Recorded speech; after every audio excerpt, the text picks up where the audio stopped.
All right. Hello, everyone. I am Matthew Drake. I'm here with Nicholas J. Fuentes, who is the co-host of Nationalist Review, which is podcast. He's also the host of American First Media, and as well as the internet's #1 almond activator. Nick, how are you doing? I'm doing well. How are you, Matt? Quite well. Thank you. Yeah, so, by the way, Fuentes, this doesn't sound like an Anglo name. Are you by chance a mestizo? No, actually, Castizo nationalism. Beautiful. Nice catch. It is Mexican. Right. Well, I've been, we're both into the whole nationalist right-wing stuff, but one of the things I haven't covered too much on my channel is religion and Christianity. I've done one video on that, but I wanted to get you on because I saw on Twitter you were causing a bit of a ruckus with your tweets about Christianity. Now, I was just impressed because you didn't back down on that, and you basically, the tweet was saying, we need Christianity to preserve the West. I don't see any way that we're going to win this war, this current, without getting people back into the churches and such. And I also think that you're a good person to talk to because, a lot of people will say the church today, it's cocked, right? There's a lot of problems with it. And so that's most people's experience with Christianity. But as I understand it, you're a bit of a bookworm. I picture you're kind of like in Game of Thrones, like that tower that all the Meisters go to study in, whatever. So, I think maybe you have a longer view of things, and obviously Christianity, it's ancient. It's been around forever, and so, just give us your perspective and on Christianity and why you think it's so pivotal moving forward, if you will. Sure. So it actually surprised me. You bring up my original tweet where I said that Christianity would be essential to saving the West. And I didn't think it would cause as much controversy as it did, because what I was saying, I think, was something pretty simple. Now, myself, I don't like to argue from the instrumentalist frame. I don't like to argue that Christianity is just some kind of a tool for us to use to rebuild civilization, because, of course, I believe it's the truth. But I see on the alt-right in particular, and on the fringe right, we talked a lot during the 2016 election about meme magic. We talked about this concept, and there was a really good article about this. I think it was on the Radix Journal. I'm not positive, but it was an article called Esoteric Kekism, and it's sort of a stale meme now, but they went into detail about how meme magic actually makes sense from a spiritual lens, in the sense that individual memes are supposed to convey very large ideas, and this has its traditions in Buddhism, this has its traditions all over the place. And it struck me one day when I was thinking about this meme magic, when I was thinking about Pepe, I was thinking about this idea that we could meme civilizational transformation into existence, and I thought, there's a real parallel there with Christianity. And it sort of bewildered me that nobody saw this before, that people think a prayer, an incantation, is a silly thing. But a meme totally makes sense, right? And they have rituals for memes, and they have all these other things for memes. What do you think Christianity is? The rituals, the symbols, the going to church, the songs, the culture, the cathedrals. I mean, that is the power of the collective unconscious. That is the power of human will. And again, this is just from the instrumentalist lens. And so that was my predominant argument, was for all these people who want to preserve the past, who want to make our civilization great again, it is striking to me how many people don't understand how useful Christianity would be in restoring all these things. Oh yeah. Let's see. Wow. So comparing, so you're seeing Jesus is like a rare Pepe, something like that. Right. Well, no, I do think it's. I found the Kekistan thing kind of fascinating because people latched onto this. You know, like Sargon of Akkad was really pushing this, and you get people who took it really seriously. But you know, it was obviously just meant to be fun, and yet people, they're going around and they're wearing Kekistani flags, and they're painting their face green or whatever, and yet Christianity is supposed to be the weird superstition, like, oh, that's just so lame or something like that. And I don't know, maybe that's just because, oh, my parents were Christians, so it's gotta be dumb, you know? I definitely, and I've fallen into that trap too. It's like, I've had thoughts myself like, hey, I could just create a new religion.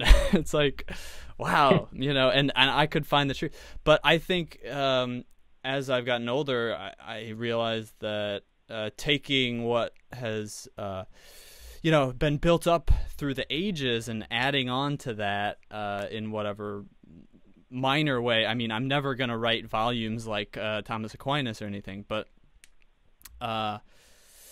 you know, I think we can all play a part, and it also it's interesting too. Like the civic nationalists will often go for the Kekistani stuff, right? Because they want to say, oh, race doesn't matter, and so they're just using this as like the proxy for race or something, and oh, you can just invent your own type or whatever. But you know, almost like like you're a goth, like you belong to this clique, and that's whatever it is. But race, I think people get psychologically messed up because, you know, you can't choose your race. You know, you just gotta accept whatever it is, and you just gotta learn to love yourself for that, and obviously not be beaten down and cowed and everything because of whatever race you are. But yeah, I think for that reason, Christianity and the bigger religions fit in, as long as we're trying to save you know, the West, which we're talking mostly about Caucasians, whites, Europeans.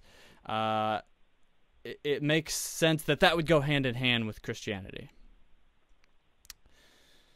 Right. Well, yeah, exactly. And I don't understand where they think the fervor will come to rebuild a civilization, if not from religion. You know, Richard Spencer and some of these other characters, they think that we're all going to band together around this pretty arbitrary, pretty ahistorical conception of the European race. I mean, I don't think people have really put a whole lot of thought into this. If you want people to be traditional again, to have a big family again, to have lots of children, to fight against these great evils, these great injustices and everything else, to rebuild their communities, to say that the church plays a part in that, or the church should not put in the conversation, it's just silly. These are people who are fundamentally unserious about what they're talking about.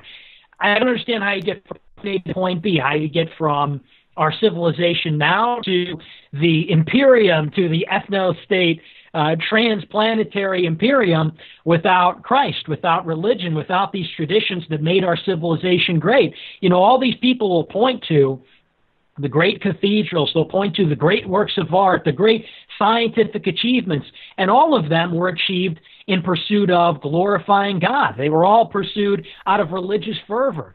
And additionally, you know, if we could come back to it, it's the mimetic power of religion. People, I think, intuitively understand mimetic power, and they understood that during the election, that if you get enough people channeling sort of this unconscious energy, channeling their will in a given direction, I think it's easy for progressives and modernists to wrap their head around this concept when it's internet culture, when it's memes, when it's CAC, when it's Pepe. And while that's silly now and that's become pretty cringy civic nationalist stuff, I think it's a concept that is, again, it has a strong parallel in religion, where we see with Jesus Christ, where we see with Christianity, that you have this direction of 1 billion people and the will of 1 billion people directed towards a single book, towards a single set of virtues, towards a single set of morals and everything else. To say that that's not going to be a part of it, that because we got one bad pope, we should disregard it. It's silly to me. Of course, Christianity will play an instrumental role in saving the country. Without it, I don't see why people are getting out of bed in the morning, Yeah, and a lot of these people, you mentioned Spencer and whatnot, they're very critical of Jews, which are,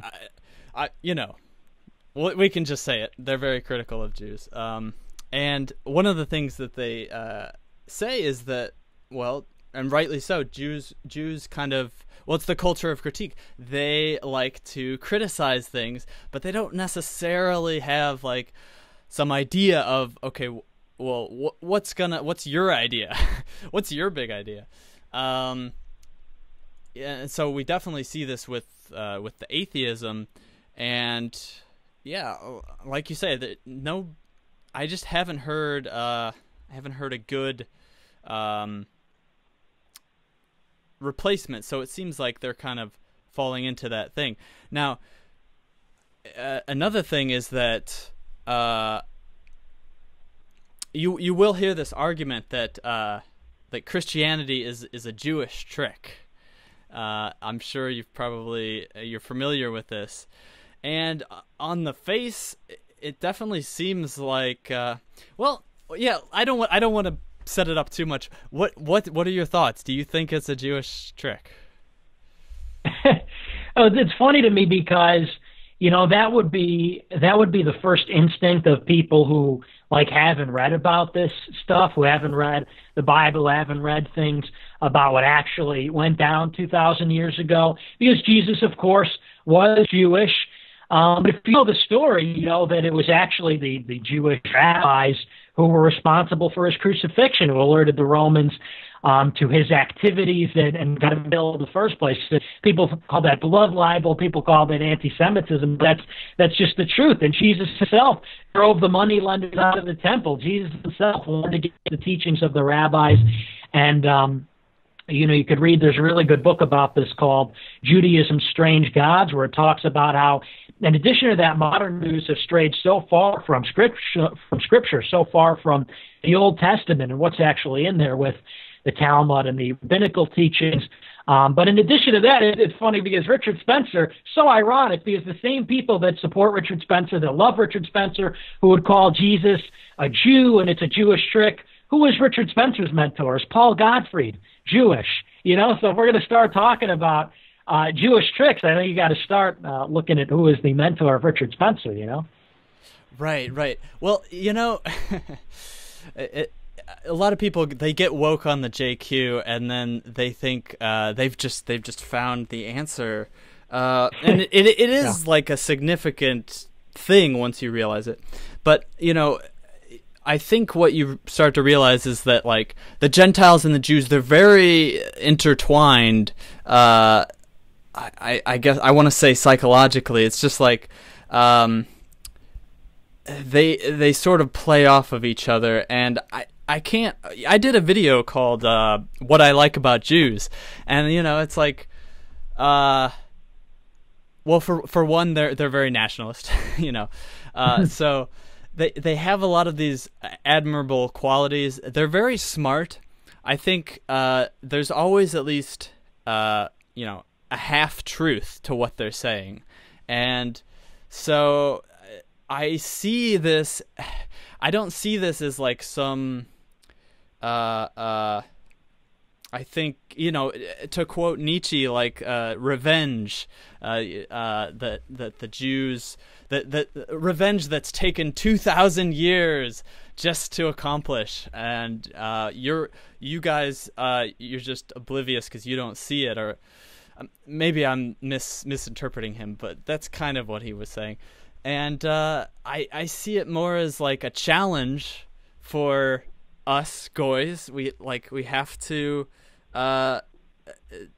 take this and find the wisdom in it, and not let the parts that can go too far, like oh, Jesus wanted us to help the poor, so that means we have to help all these welfare moms, and we have to just like give over everything that we make. People just they misconstrue a lot of the teachings of Christ. So I think that even if it is a Jewish trick, which I think you could make an argument that it is, that doesn't necessarily mean we just do away with it.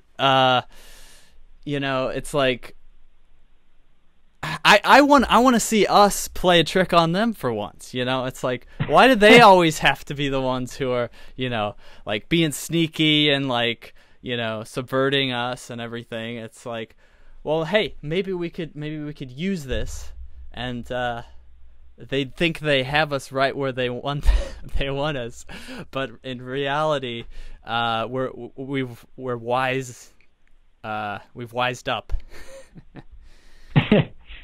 Yeah, well, not for nothing, but not only but the broader establishment, the broader global establishment, whether it's the Federal Reserve, the mainstream media, the government, Hollywood, there is really a satanic and anti-Christian culture, and you could call that, whether that's a Jewish establishment or an atheist establishment. I mean, there's all kinds of people that are involved in this affair, and certainly Jews have an outsized presence in media and some of these other spheres. That's not disputed by anybody. But there is this incredible hostility to Christianity, and you have to ask yourself, if you're one of the nationalists fighting against the system, fighting against the globalists, fighting against the New World Order, you have to ask yourself, why would you have the same hostility? Why would you have the same antipathy towards religion that they do? Why do they resent Jesus Christ so much? Why have they driven Jesus and religion at large out of the church, not out of the church, but out of the schools, out of the public square, out of the public domain, off of television, out of culture?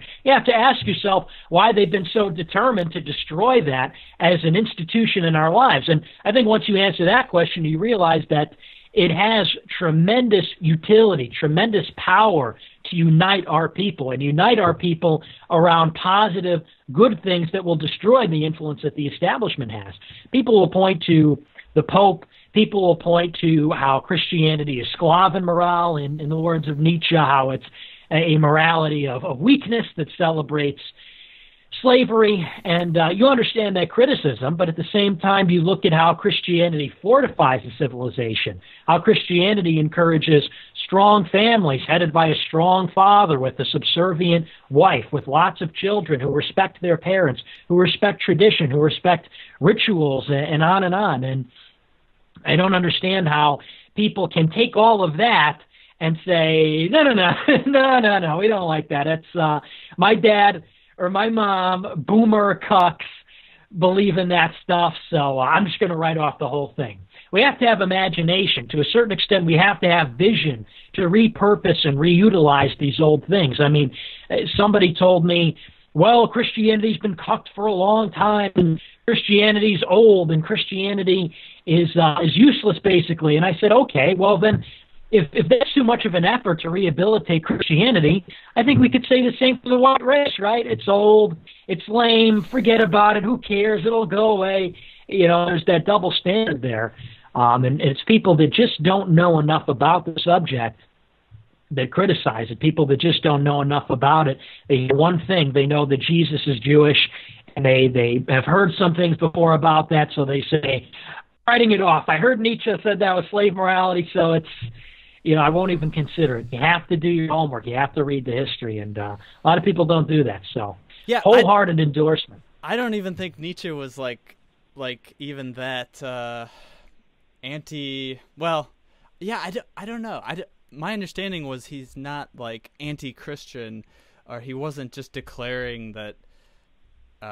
Like the famous quote is "God is dead," but I think he just more wanted us to grapple with it. I wanted to point out you've got some great debating skills. Have you been taking lessons from Will Chamberlain by any chance? Yeah, oh yeah, I got a lot of raw talent, but he's been helping me shape up. Yeah. So let's see. Another question that I thought of when you were talking about. Okay, so yes, we have to look at Christianity as a whole, right? We can't just look at it like, okay, I see these cucked elements that are in the church. Like, this is almost an economic thing, like the unseen cost. Like, if you do away with it, what's going to happen to the traditional values? You go to these churches and you see a lot of people who they're not very intelligent. They run on emotions. I think this is a majority of people, actually. A majority of people are not, maybe like revolutionary thinkers or whatever. So, yeah, a lot of people, they're just they're doing what they're told and what they're allowed to do within the structure that they're in. And if you just say, okay, you're on your own, go do what you want, and hopefully you'll do the right thing, but we don't want to impose anything on you. Well, don't be surprised when these nefarious elements of society start leading people down the sinful paths, really. And I also just, I like that Christianity talks about good and evil, and they confront that straight on. They confront that. And so I think when you start to remove these elements, it's hard to even judge, like, how bad things will get from that. It causes this ripple effect. Also, like, you think about, like, some of these black churches, and I have to think that Christianity has done a lot of good for black people. So I kind of wanted to get your thoughts on, because I'm a little torn on this question of whether Christians should be, proselytizing around the world. Like, I really, myself, I'm focused on my own people, but I do see that Christianity can do a lot of good. I think maybe it's sort of like a technology, So yes, white men or Jewish men, like, created this thing, and it's a technology now that other people can use. At the same time, I don't like the idea of us, like, exporting things to other countries, because that's turned out terrible in the past. Do you think that we should try to spread Christianity as a religion around the world to other races and cultures?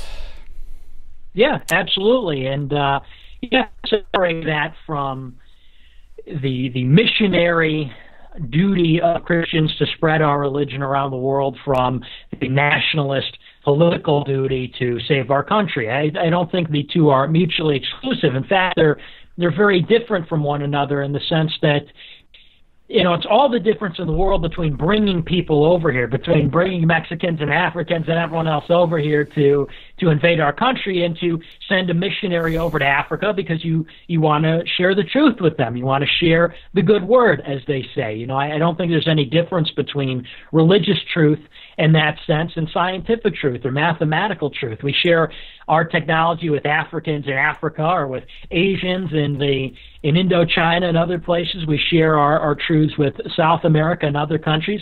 I don't think religion is any different. It's just a matter of there has to be this separation. There has to be, this is America, this is Europe, and that is Africa, and that's Asia. However, the truth is universal. We can have it all ways, where we can have different nations, but all being Christian, all understanding the same truth. And this is pretty intuitive, but people, I think, they are openly hostile to this idea. I don't think they allow themselves to see this because they've already been sold, they've already bought into and invested in this narrative that Christianity is universalist, and therefore it does not fit in with the philosophy of difference, which is essentially the alt-right brand of conservatism, which you don't have. I don't think there's a lot of processing power if you haven't. Either you're not considering it, or you're not smart enough to consider that sort of thing. And I think we see a lot of that on the alt-right, is a refusal to consider a more nuanced understanding of the doctrine. Yeah, as we were talking about the missionaries thing, I remembered the Martin Scorsese did a great film called Silence. Have you seen it? No.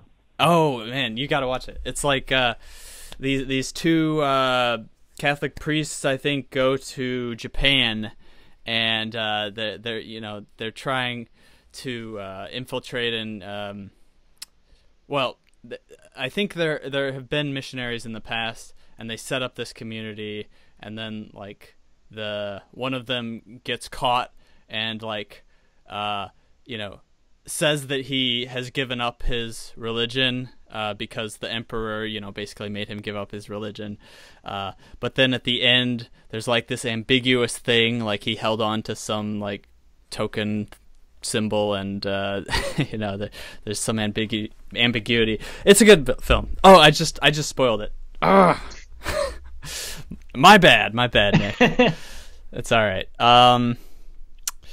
So I forget where I was going next.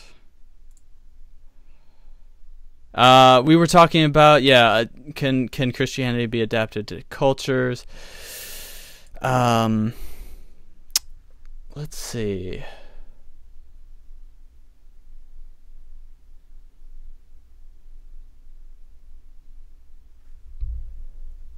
Well, do you have a let's change gears a little bit. Do you have a favorite Bible passage or story or something like that's significant to you, or even more appropriate, like significant to ethno-nationalism, to the idea of a right-wing nationalist movement? Not particularly. I think one of the crucial ones that's important to the nationalist movement is obviously the Tower of Babel. That's probably the first example that comes to mind. And I believe there's a passage in Revelations as well that talks about how the nations of the world will exist until the end of time, essentially, until the second coming.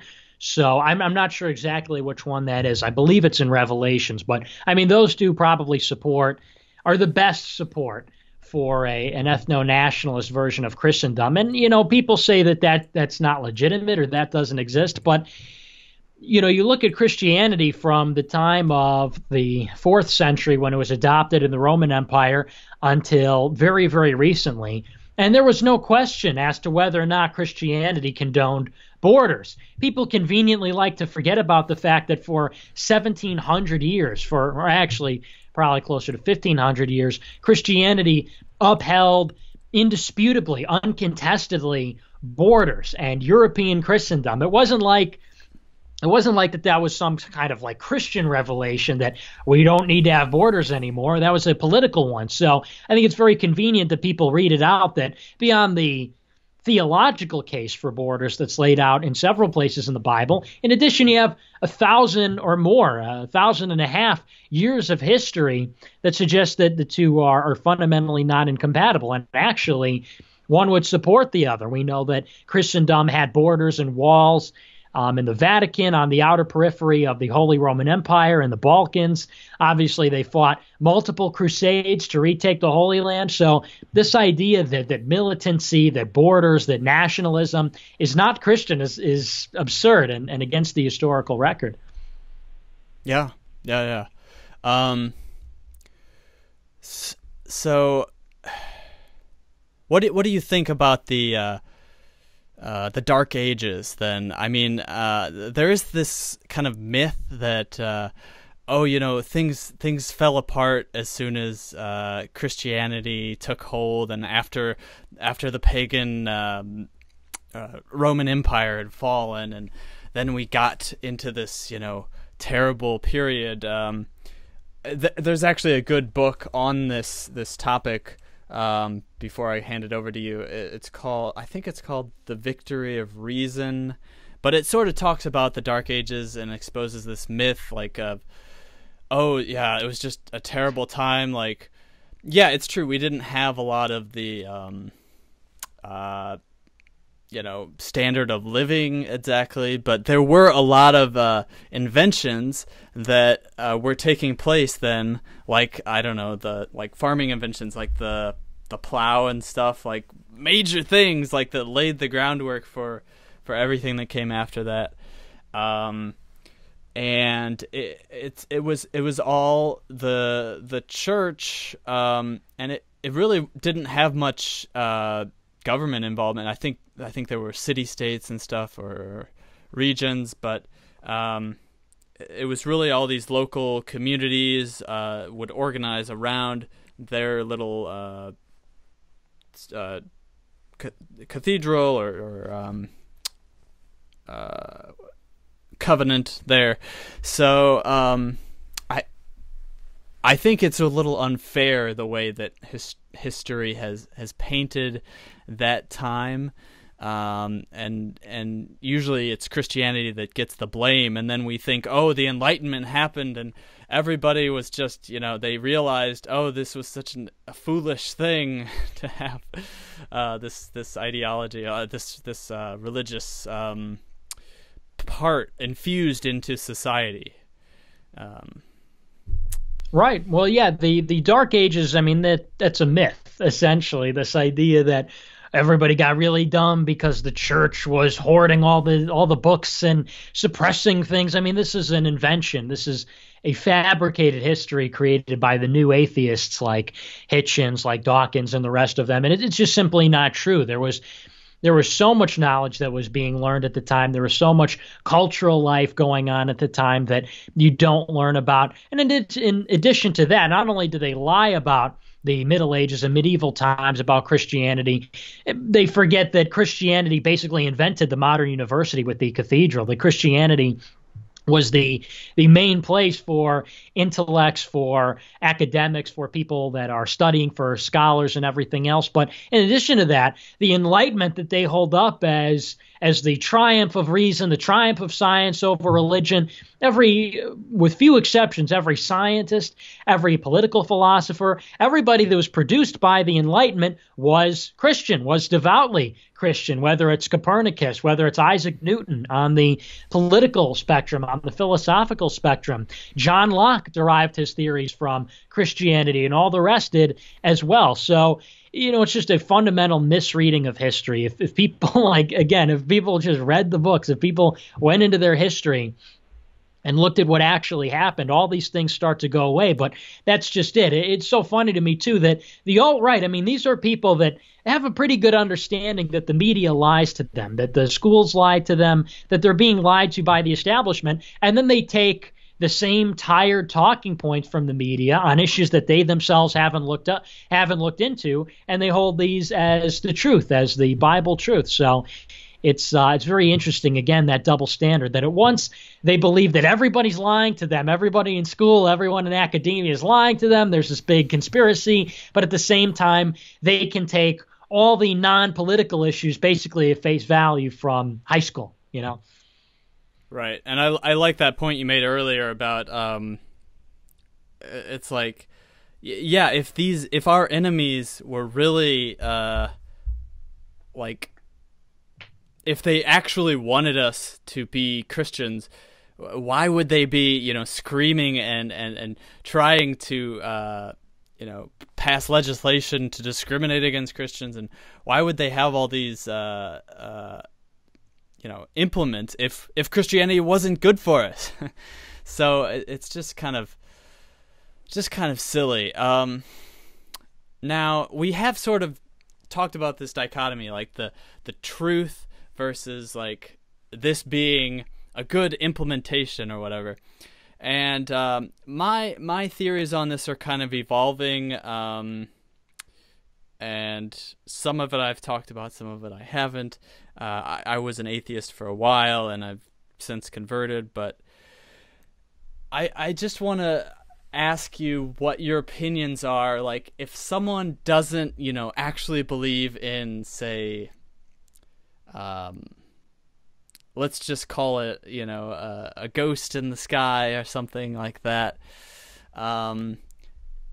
Do you think it's like dishonest for them, but they recognize, okay, there's all these cultural benefits? I think your co-host James Alsop has said, like, he's culturally Christian, which it's kind of an ambiguous term. It's like, what does that mean? It's like, do you go to church? It's like, so I guess what are your thoughts on the like someone who isn't fully on board, but they sort of like the Christian vibe? Do you think there's a place for them in church, or is it sort of dishonest for them to jump into that? I don't think it's dishonest. I think that they, like anybody else, would be taking it on faith, essentially. I mean, that's what faith means, even for believers, is that, we know God is real. We know that what God says is the truth, but we have to essentially take it on faith that is right, even when it's difficult. I mean, I was thinking about it the other day. It's sort of like with children. Like, little children probably know that their parents are right. They've been around longer. They're smarter. They're more developed. Any rational young person would know that whatever their parents tell them is probably 99% more correct than what they think. They might not come around to the same conclusions because obviously they can't comprehend what their parents are telling them, so they have to take it on faith. And that's essentially what faith means for Christians. So with James Alsop or these cultural Christians, I don't know if it would be inauthentic, but I think they are probably trying, like most people, to come to terms with these commands, with these truths that are true, that we know to be true, but they are struggling to believe in a religious sense. And I would welcome them. I think it's difficult for authentic Christians to see, like, how do you take all the trappings of it without the core of it? How do you take, why would you be abstinent? Why would you have one wife and have lots of children and be sexually moral and have other moral behavior if you didn't believe in God? I mean, it doesn't make a whole lot of sense, but I think we have to bring these people along sort of baby steps to where we come from. And so this is an evolution I've seen time and time again from people. It was no different from me, where you see that Christianity has a great utility for our civilization.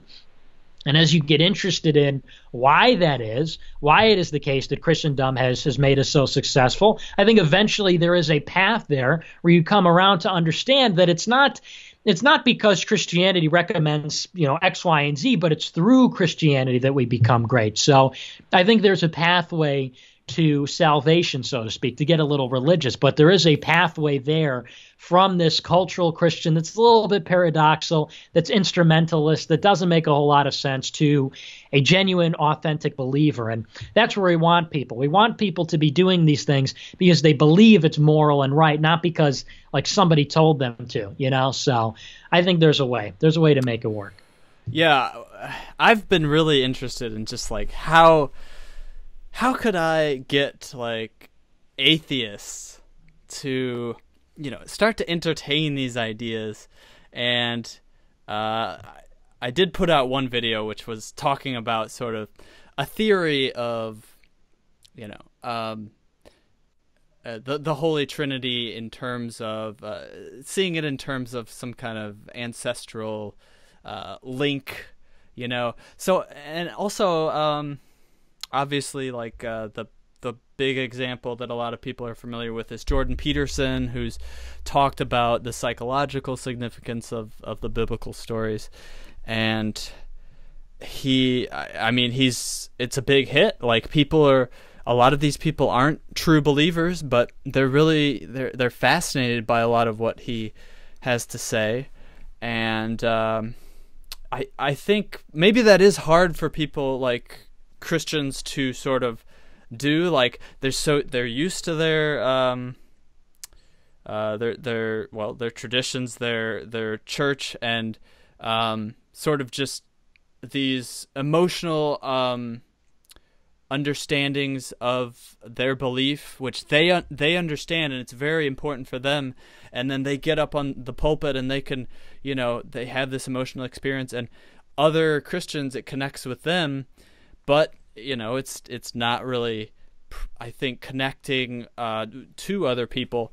But I do think it's true, like you said, like once people start to go down that path and like they start studying the Bible or whatever, maybe they start, reflecting and meditating a lot, or looking into their inner selves, like they can, there's a pathway there, a gateway drug, if you will, towards accepting it as something that is true, and maybe they don't think it's like a metaphysical truth, or they don't think like, oh, there's actually angels and stuff that are going to come down, but they become believers, and it works for them. I guess Jordan Peterson says it's true enough, which I both love and hate. So I don't have a full answer on this, but it's definitely something that it interests me, and I've been thinking about it and writing about it a lot. So I'm hoping to share some more thoughts. This is only the beginning.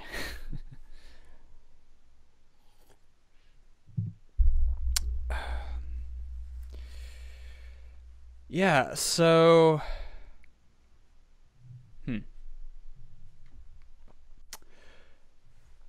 I guess we could talk about,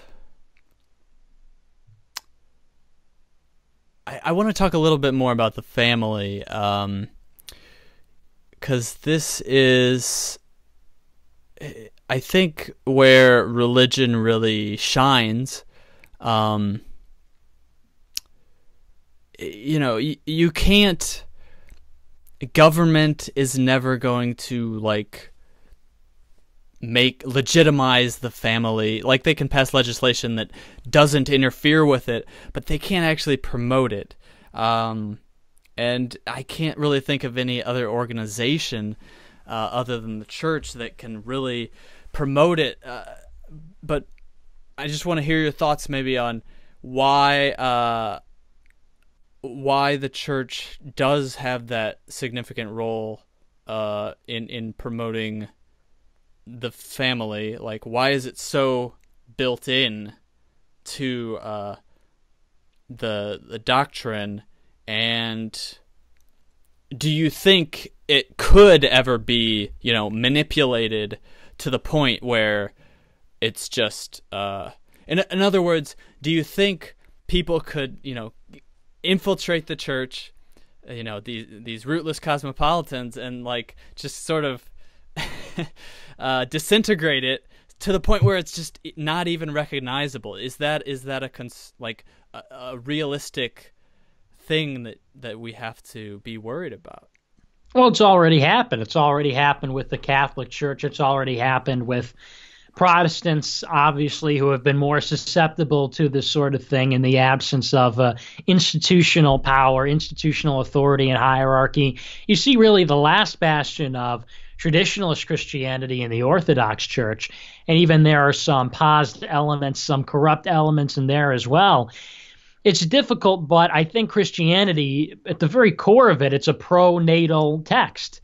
I mean, the first book, Genesis, is about a people going forth and multiplying all around the world. And, so much of the Bible places an emphasis on lineage, on the line, the bloodline from David, all the way from Adam to Jesus Christ, through Abraham, through Moses, through all the greats, so to speak. And so I don't think there's any way to take away the fundamental essence of the text, which is to go forth and multiply. And there are so many philosophical components to really explore all of it in detail. But, I mean, for starters, a big part of it is sexual morality, that if you believe in the Bible, if you are one of these devout Christians, if you're following it to the letter of the law, you're not supposed to be having sex unless you get married. And when you have sex, when you get married, it's only for the purpose of procreation. And that goes back to Aristotle's, or is it Plato? I think it's Plato's 5 causes. The final cause of sexuality is the reproduction of the species, of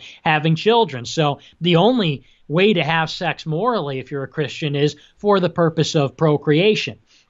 And so I think, on the face of it, that just that alone suggests that if you are following Christian doctrine, you're getting married, you're having kids. If you want to have sex, and that's why we have that urge in the first place. So that's for starters. But number two, what Christianity is about fundamentally is about giving people meaning in their lives, making life sublime enough that you would want to bring children into the world, that you would want to bring joy into the world and to create more Christians, create more people. I mean, that's just a whole part of it. Nobody brings people into this world anymore because it's a materialist, nihilistic, clown world that people don't want to raise kids in. Why would you bring kids into the world if you didn't believe in God, if they were going to grow up and essentially become these basket cases, these psych ward cases where they grow up, they have mommy and daddy issues, they have all kinds of issues growing up in high school, and they want to kill themselves or on all kinds of painkillers. Why would you bring kids into this sick world? So Christianity, on the one hand, the only way to have sex morally if you're a Christian is to have kids. And number two, Christianity dignifies the human spirit and dignifies the human condition in such a way that people would want to have kids, as opposed to now when it's really degraded and sick. Yeah, I see a lot of the laws, the chastity stuff, like, it's all, and you can think about it from an evolutionary standpoint too. It's like, well, our minds and such, our bodies were built such that when we have an excess of stuff, we start to be slothful. We start to get lazy and all of this, and we want to cut corners, and that's just really a slippery slope. And so the brilliance of it's not just Christianity, but this is one of the primary examples of it. Like it's about sacrifice. It's about voluntarily creating a environment of scarcity, such that our genetics and our psychology are aligned towards the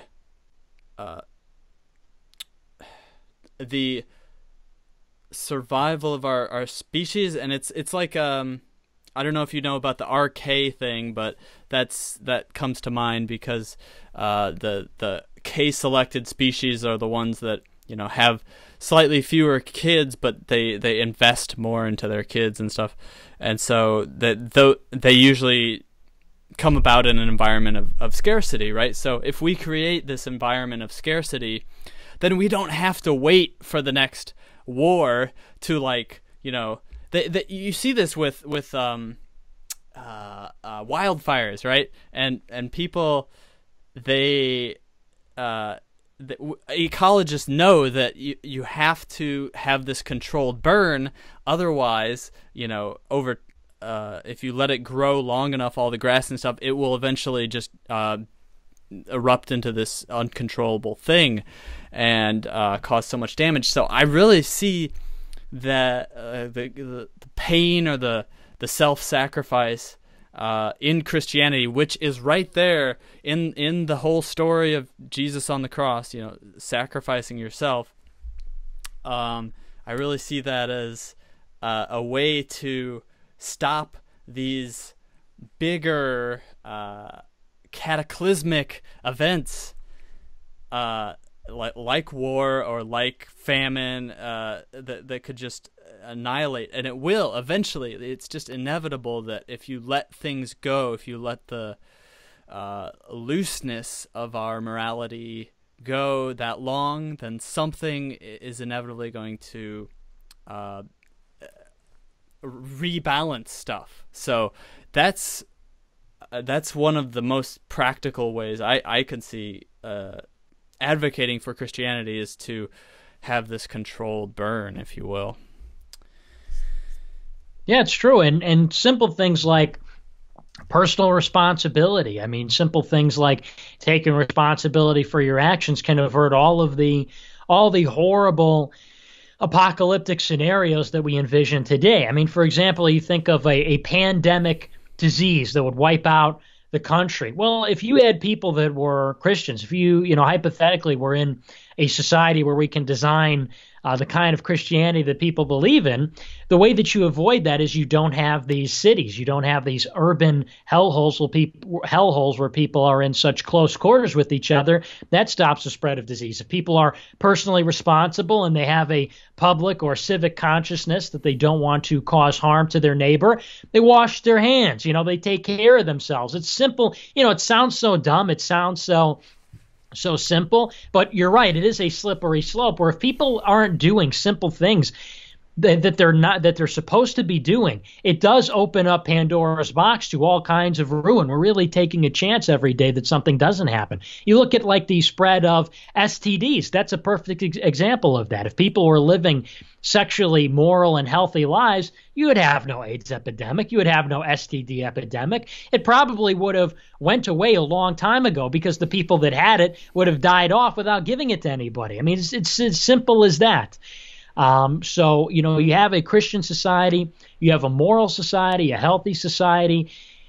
It's very difficult to state what the negatives are because there are so many positives that enter into it. Once you introduce hierarchy, order, authority, morality, and I forget who said this. I think it might have been G.K. Chesterton, where he said that essentially all forms of authority mean nothing unless they are divine. And I think that's been true. That's been the record of history, that unless you have the mandate of God, unless you have the mandate of some absolute power, authority is pretty arbitrary, pretty meaningless. And that is what religion offers. I think that's what's at the core of it, is that it's not just some guy telling you to do something. It's not just some regular Joe that you could disagree with, that you could point to an empirical study or some a priori reason why they're wrong. The difference with religion is that it comes from somewhere else. And people, I mean, this is such an important metaphysical, ontological point that has drastic consequences for temporal affairs, for the society, and people just forget that. Like, do you think it's a trivial difference that an edict from man comes from man and an edict from the church comes from God? I mean, that's not a trivial thing. So the church is very important. Yes. Wow. Yeah. I mean, so as I still have very many like libertarian leanings and stuff. I think that it is important to. I mean, the government, or let's just call it, as you say, authority by man, which would usually mean government.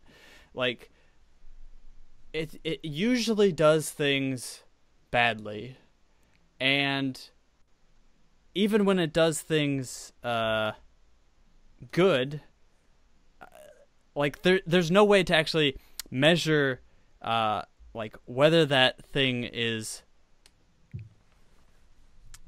good. But yeah, when it is coming from something higher, it's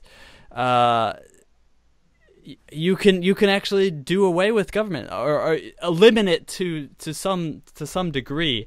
And so, yeah, for all the ANCAPs out there, it's like, yeah, how could you possibly not be religious and be an ANCAP? Well, or an anarchist, what they basically want is just chaos, and at that point. So, yeah, it is interesting. Coming from the anarchist sphere, you see like how these two types of anarchists are completely opposed. I mean, it's basically the right and the left. It comes down to order. So we are starting to come up on time here. I did want to get in another question about, like, I guess other forms of religion, and to me it's sort of it does seem like you're cucking. Like if you say, okay, I'm gonna be a Hindu or whatever. And I mean, I'm sure I've heard a lot of people say, oh yeah, I gained a lot of spiritual knowledge or whatever from practicing these other religions or whatever. I think sort of the exception would be like Islam. It's like there's so many things. I see it as sort of like, yeah, there's Christianity. Yeah, I'm a Christian supremacist or something like that.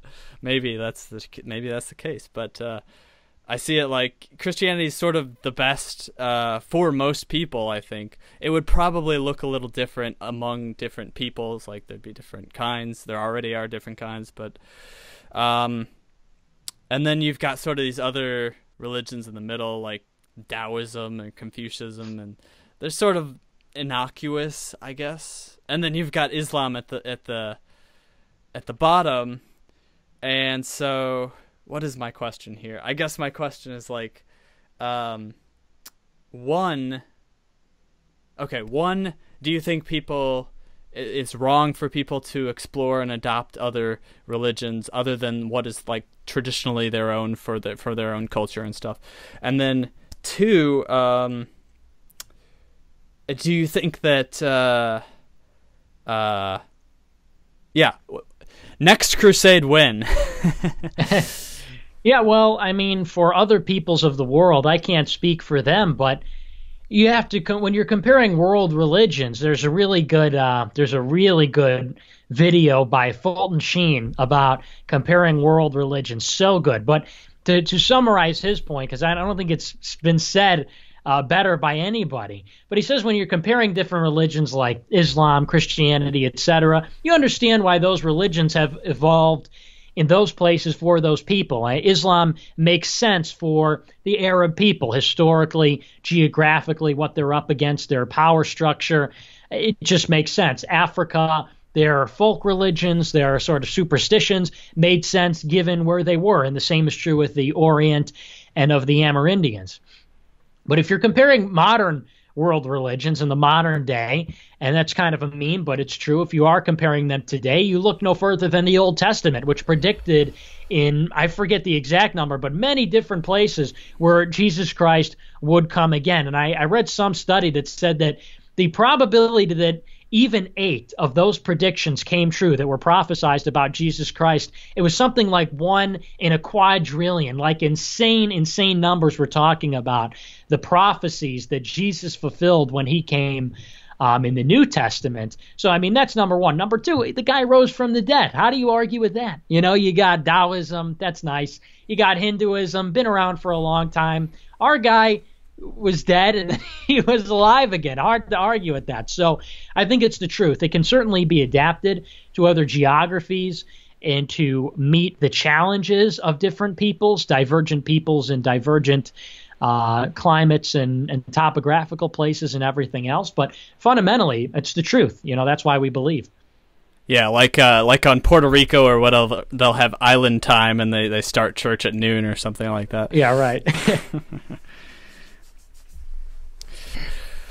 Well, and then so the last part of that was sort of, you know, do you think that we are heading towards some kind of holy war where, I mean, we see Islam spreading into Europe,